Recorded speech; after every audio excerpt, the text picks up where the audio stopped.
Vamos rápidamente hasta el Congreso de la Nación. Estas imágenes que ustedes están observando corresponden, por supuesto, ya lo están viendo, a las plazas ubicadas en los alrededores del Congreso de la Nación. Están los policías ya aguardando la llegada de los manifestantes, pero adentro habla el ministro de Economía y Finanzas. Acaba de salir de la reunión de la Comisión de Presupuesto. Hoy se trataría en diputados. Emi, adelante. El Ministerio del Trabajo, si bien es un organismo nuevo, también está explicando la composición del Consejo y también, por sobre todo, el rol de la superintendencia a través del BCP y otros responsables. Han demostrado, instituciones que han demostrado a lo largo del tiempo mucha seriedad en su funcionamiento, y creemos que eran las más adecuadas para entender de este asunto que tiene implicancias económicas, implicancias sociales e implicancias financieras. Entonces, por eso es que se seleccionaron esos tres ministerios para que sean parte de la superintendencia, del Consejo de Seguridad Social. Doctor, esperando, le voy a preguntar que otro también me pregunte. El fondo de la cuestión es aquí. Usted explicó perfectamente cómo están conformados, cómo se van a conformar todos estos estamentos. La gente está preocupada, y usted escuchó en el debate, si es que esta ley habilita al Poder Ejecutivo a echar manos de los fondos jubilatorios. Ese es el fondo de la cuestión. Nuevamente, y te contesto de la misma manera que le contesté a tu colega. La persona que dice eso o miente, o tiene mala intención, o no leyó la ley. Si ustedes van y ven el artículo 43, de la manera que fue aprobado en la Cámara de Senadores, básicamente modifica el artículo 27 de la Carta Orgánica del IPS, y voy a tratar de acordarme de memoria, y dice explícitamente: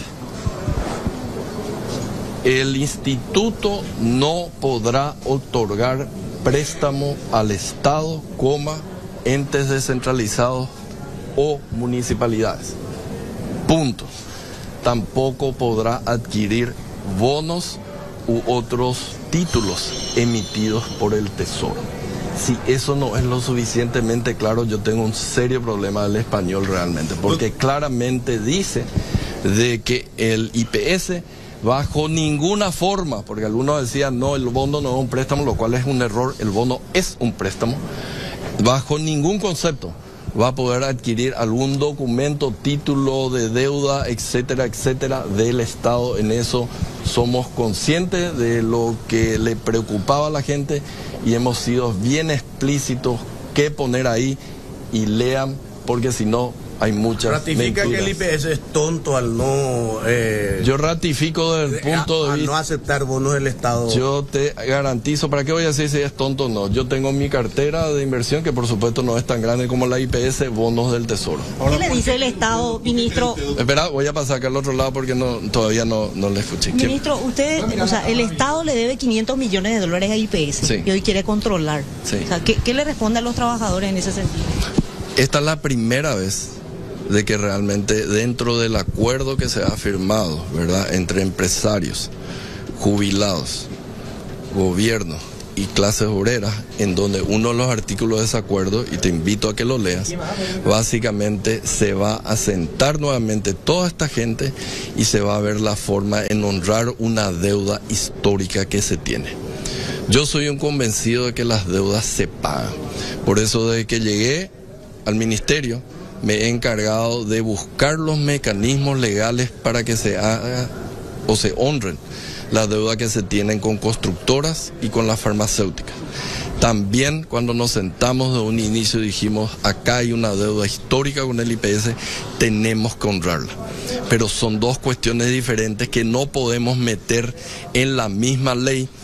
Por eso yo tampoco estaba de acuerdo en tocar o modificar el artículo 27 del IPS que impedía que se le preste al Estado, porque esa es una ley del IPS y debe modificarse la ley del IPS cuando se modifique esa ley, cuando se busque modificar esa ley, no en otra ley tocando esa ley del IPS. Yo le invito también, ministro, a mirar las manifestaciones en la vía pública y entender cuál es el consenso que todos consideran. Todos están de acuerdo con crear la superintendencia. transparencia. Ahora el temor es por los antecedentes de corrupción que hay y más la de, o sea, eso dice usted está por fuera, Mira, pero es parte de la conversación también.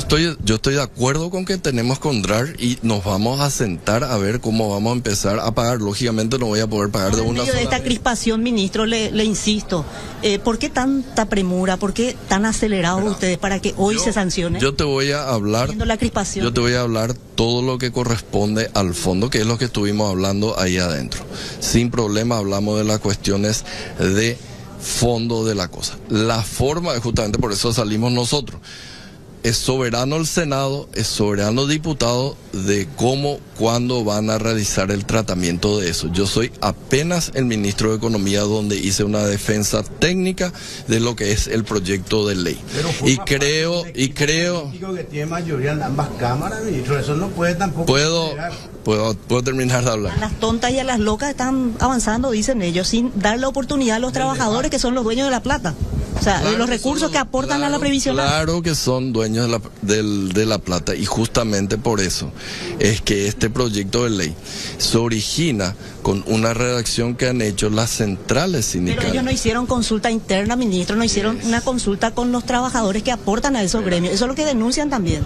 Bueno, entonces hay que demandarle a quienes estaban sentados en esa mesa, que eran los titulares de la CGT, de la CUT, de la CNT, 7 diferentes centrales sindicales. Entonces, espera un rato.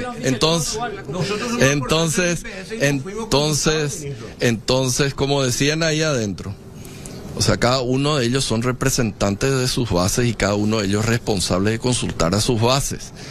Yo no puedo estar diciendo ahí, cuando estoy hablando con los diputados, preguntarles qué legitimidad tenerle, consultaste a tu base. Ellos son representantes. Esto va camino a ser atacado de inconstitucional, ministro, ¿qué piensa?